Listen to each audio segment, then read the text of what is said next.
researchers describe the year 1946 in Cologne, they usually focus on the devastation above ground, the collapsed streets, the ruined neighborhoods, the broken bridges. But the real story, the one that barely appeared in newspapers, the one that even today sits buried in archival footnotes, began below the city. It started with a simple reconstruction order. Engineers were instructed to clear debris around Cologne Cathedral, a structure that, despite bombs, fire and shockwaves, somehow remained standing. The goal was practical: stabilize the plaza, inspect the foundations, and determine whether the cathedral needed reinforcement before the city could rebuild around it. But the moment workers began removing the rubble, something unexpected happened. They broke through a layer that hadn't been exposed in centuries. Beneath the cathedral floor, deeper than medieval foundations were supposed to reach, the crews found walls and chambers that didn't match the architectural plans. Their alignment was off, their depth was unusual, and the stonework didn't resemble the Gothic construction that towered above it.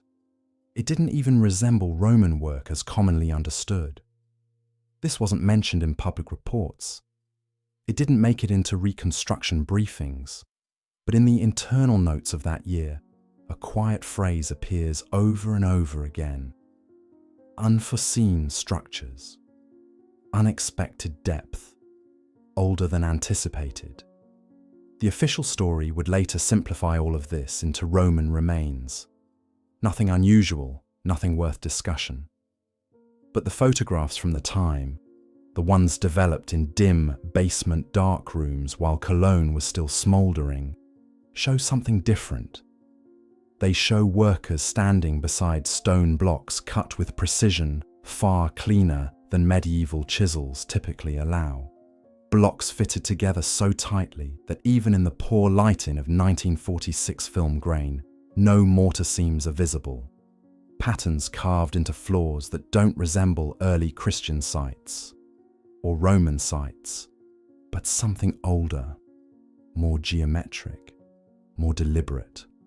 And the deeper they dug, the more the layers stopped looking like history as we know it, and more like history that had been built over, buried, and forgotten. At first, the excavation team tried to categorize everything in the simplest way possible. Old church foundations, earlier Roman settlement remains, a natural accumulation of layers from centuries of habitation. But as notes accumulated and more chambers were uncovered, the inconsistencies multiplied. Why were some of the substructures built to support a weight far greater than the cathedral above them? Why were certain stones shaped in near modular form, as if manufactured rather than carved on site? Why did some corridors extend into darkness far beyond the footprint of the current cathedral? And the question that troubled even the most traditional archaeologists: why were these deeper structures so massive? Cologne Cathedral is enormous, yet the foundational stonework beneath parts of it appeared built for something even larger. Researchers quietly admitted among themselves that the depth and scale didn't line up with medieval records. And although none of them were using terms like lost civilizations, they were acknowledging something just as unsettling. The cathedral was not the first monumental building on that ground. As the documentation increased, so did the silence. Reports became shorter, descriptions became vague, photographs stopped showing the widest angles of the chambers. And then, the excavation zone was partially sealed again in the late 1940s, filled in where needed for stability, and much of what was exposed was returned to darkness. Only fragments remain: notes, a handful of photographs, and the quiet testimonies of archivists who saw the files before some of them disappeared. But even from what survives, a pattern becomes visible. A structure too large for medieval Cologne, stonework too precise for the known Roman timeline, architectural methods that look inherited, foundations that seem to belong to a different era of building entirely. And this is where modern researchers begin asking questions that the 1946 team could barely articulate. Was Cologne Cathedral built above a forgotten monumental complex?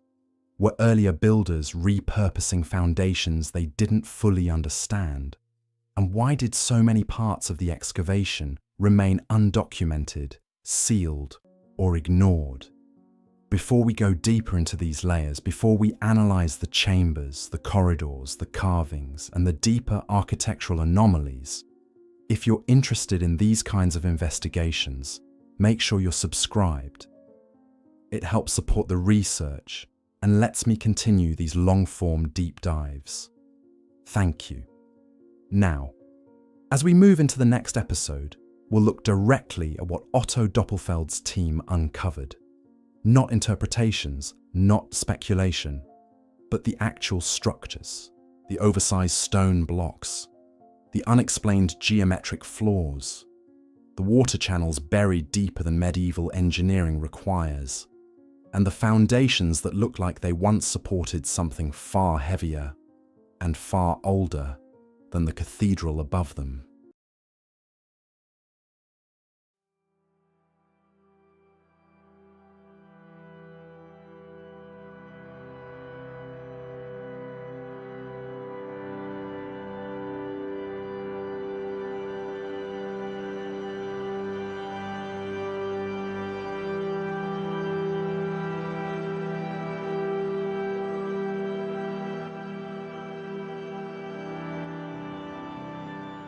When the excavation team moved past the first recognizable layers beneath the cathedral, the expectations were simple.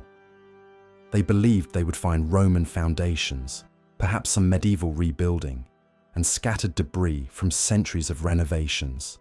Nothing unusual, nothing extraordinary.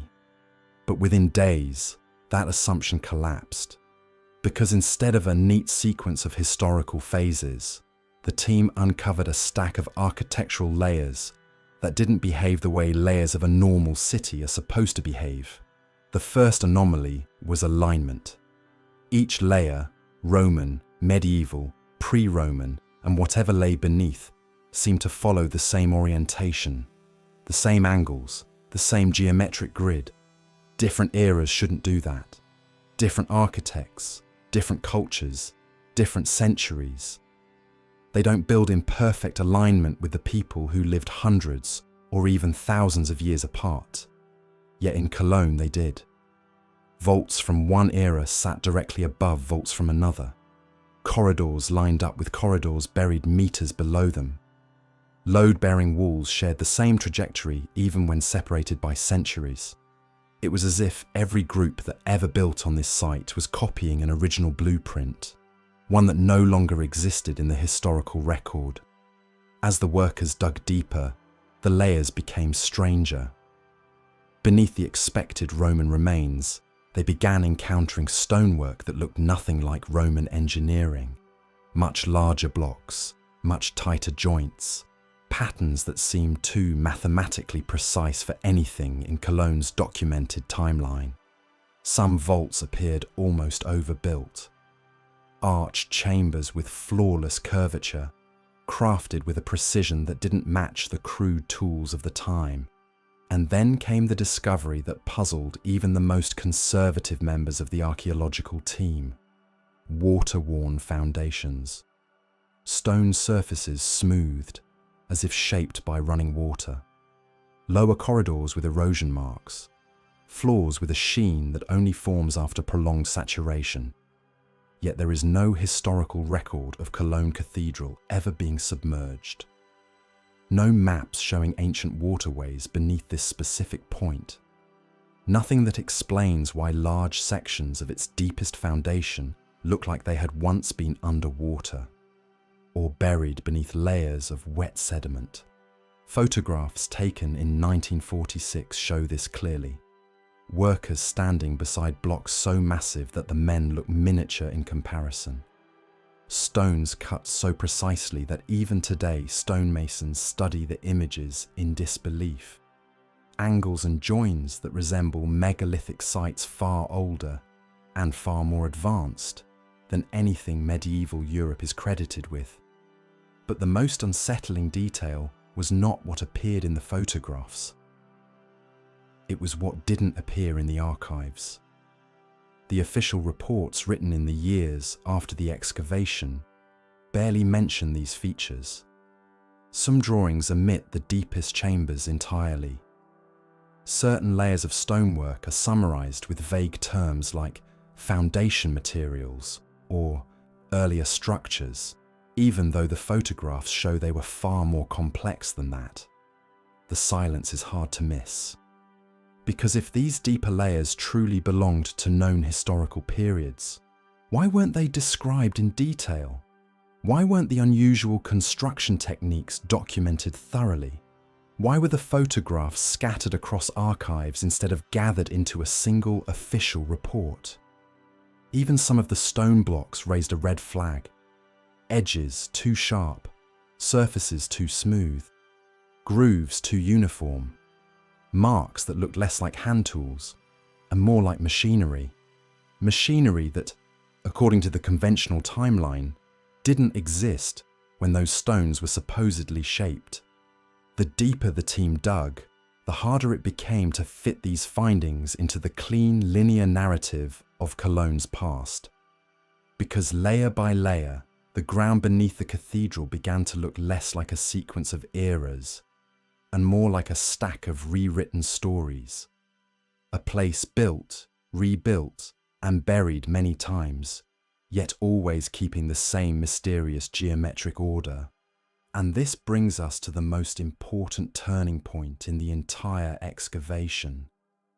A discovery that didn't fit any period. A structure that didn't match Roman engineering, didn't match medieval design, didn't match any known civilization tied to Cologne. Something out of place, something out of time. And that is exactly where episode 3 begins. Because in the next episode, the workers uncover chambers and architectural features that historians still struggle to categorize. Structures that seem to belong to a world older than anything currently recognized. Structures that raise the question no one wanted to ask. What exactly was Cologne Cathedral built on top of?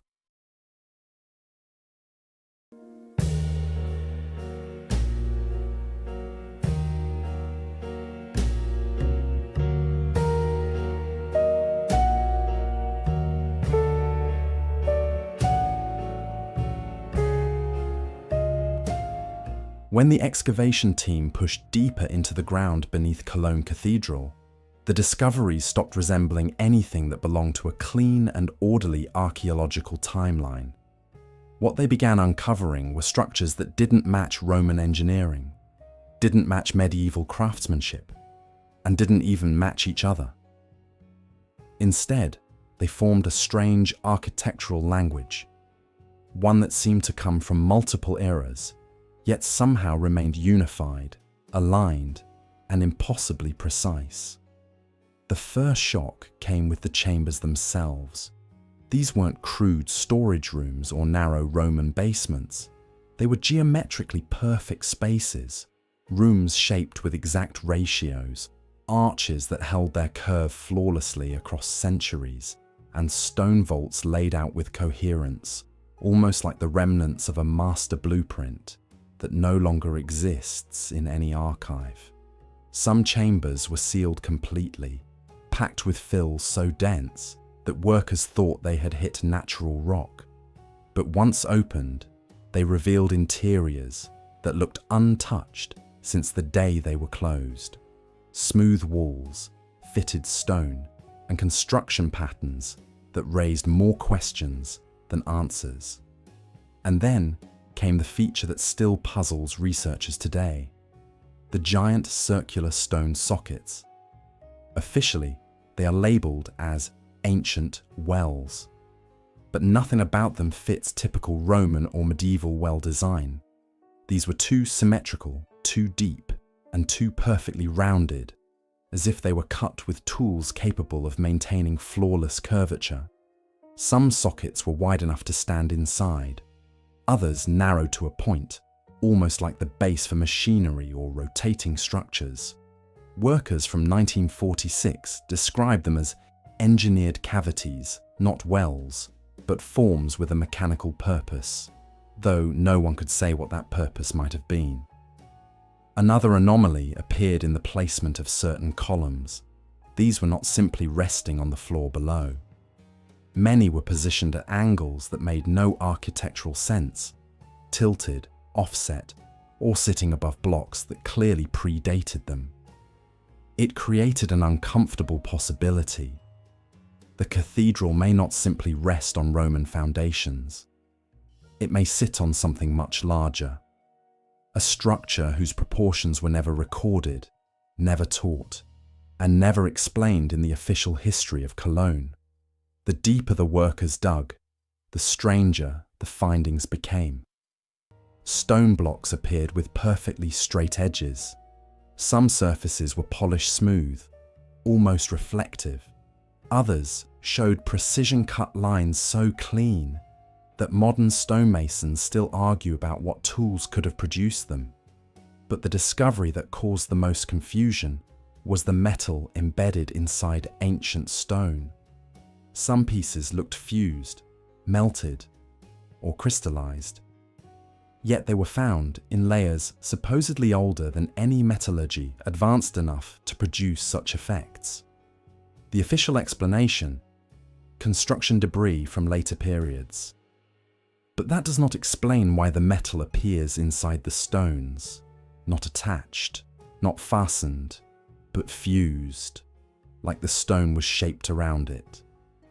That kind of effect requires temperatures far beyond medieval kilns, far beyond Roman smelting, and far beyond anything recorded in local history. Soon after these discoveries, something unusual began happening. Chambers were sealed again. Corridors were filled. Deep sections of the site were cut off from further excavation. Some of this was officially labelled as structural reinforcement, necessary to stabilize the cathedral after wartime damage. But the decisions about which chambers to seal first and which areas to bury permanently raised quiet questions among observers, because the rooms that were closed immediately were always the ones that challenged the official timeline the most. The perfectly cut sockets, the angled columns, the strange metal inclusions, the engineered corridors that seemed to continue far beyond the excavation zone. These corridors were perhaps the most mysterious find of all. They weren't random tunnels. They were part of an organized pattern, a grid of passages that looked less like storage and more like infrastructure, aligned, measured, planned, as if they once connected to a much larger underground network, one that extended beneath the city long before the Cologne Cathedral was ever designed. And yet, almost as soon as they were uncovered, many were sealed again, their entrances blocked, their purpose unexplored. The deeper records you find, the more one detail becomes impossible to ignore. When you study the final weeks of the 1946 excavation, something becomes impossible to ignore. The project didn't end. It was stopped, not completed, not concluded, stopped. The deeper Doppelfeld's team went, the more the tone of their notes changed. Early entries were confident, almost routine, but by the end, the language becomes cautious, vague, and strangely incomplete, as if someone else suddenly controlled what could be written down. And this is where the final mystery begins. Because the last chambers they opened beneath Cologne Cathedral weren't ordinary. They weren't Roman. They weren't medieval. They weren't even identifiable. They were something else entirely. Multiple reports, the few that survived, describe stonework that suddenly shifted from the familiar to the unexplainable. walls with joints so tight you couldn't fit a razor between them, curved ceilings shaped with precision that medieval Europe was never supposed to have the platforms built for loads far heavier than anything documented above them, and corridors that extended beyond the excavation zone, disappearing into darkness below modern Cologne. But here's the part that always gets buried. The most advanced chambers were the ones that were reburied the fastest. Workers described filling entire rooms back in, sealing doors, packing earth into spaces that had just been uncovered. It wasn't gradual, it was immediate. The official explanation: structural integrity, safety concerns, war damage. But if it was only about safety, why were the oldest, cleanest, most structurally perfect chambers the ones sealed first? And why were the most fragile medieval layers left exposed for study? It doesn't make sense, unless those deeper layers posed a different kind of threat. Not a physical one, a historical one. Because if the foundations beneath Cologne Cathedral truly showed construction techniques beyond medieval capability, and if some of those chambers didn't match Roman architecture at all, then the entire accepted story of European building history begins to collapse.